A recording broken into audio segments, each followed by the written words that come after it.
Hello guys, দেখো আমি এখন ঘুম থেকে উঠে পড়েছি। এবার বিছানাটা গুছোতে হবে। বিছানা গুছানো হয়ে গেল। এবার ফাঁকায় চলো, ফাঁকার ওয়েদারটা দেখি কীরকম।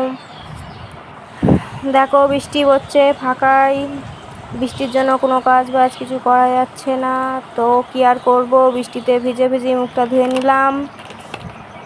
মাজন নিচ্ছি এখন, মুখটা ধোবো এবার। বৃষ্টি ভিজে ভিজে কি আর করব, কিছু করার নেই। দেখছি আমার পেছনে একজন ছাতা ধরে আছে আর আমি ক্যামেরা ধরে আছি।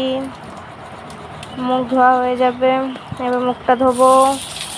তো ধুলাম, মুখটা মুছে নেই। তারপর দেখি কি খাওয়া যায়, কি এনে দেয়। বিস্কুট এনে দিল, তো এখন বিস্কুট খেতে খেতে দেখছি ফুল চলে এসেছে। তাড়াহুড়ো করে খাওয়াটাও হলো না, ধুয়ে দিলাম। দিয়ে মালা গুছোতে আরম্ভ করলাম। রজনীগন্ধার মালা এবার গাঁথবো। গাঁথা হয়ে যাওয়ার পর দেখি কি করি। মালা গাঁথছি এখন, তাড়াহুড়ো করে গাঁথছি। ফুলেরা চলে এসেছে, ফুলের মালাগুলো দিতে হবে। তারপর সব মালা গাঁথা হয়ে গেছে, এই কটা ফুল বেঁচে রয়েছে, এই কটা আর গাঁথা হয়নি, ফুলেরা চলে এসেছিলো বলে। তো এবার দেখো আমরা ঘুরতে যাচ্ছি এক জায়গায়। তো গঙ্গারে ঘাটে চলে এসেছি, চলে আসলাম।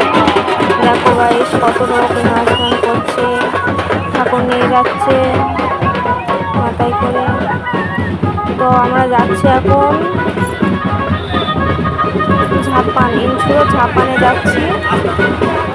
ওই যে ইনছুরো ঝাপানে ঠাকুর নিয়ে যাচ্ছে। দেখো গাইস ঠাকুর নিয়ে যাচ্ছে।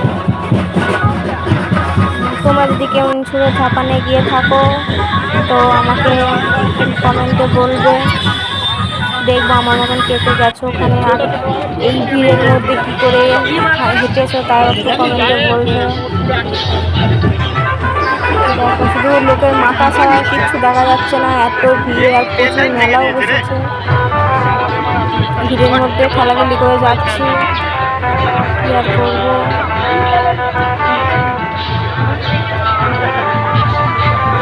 কত ভিড়,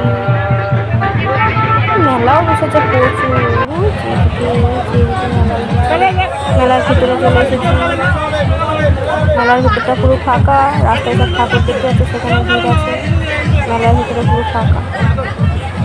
ওই যে ওই কোনার দিকে ওই যে লাইট জ্বলছে, ওখানে নাগরদোলা, অত দূর যেতে পারিনি, ওখান থেকে ঘুরে চলে এসেছি।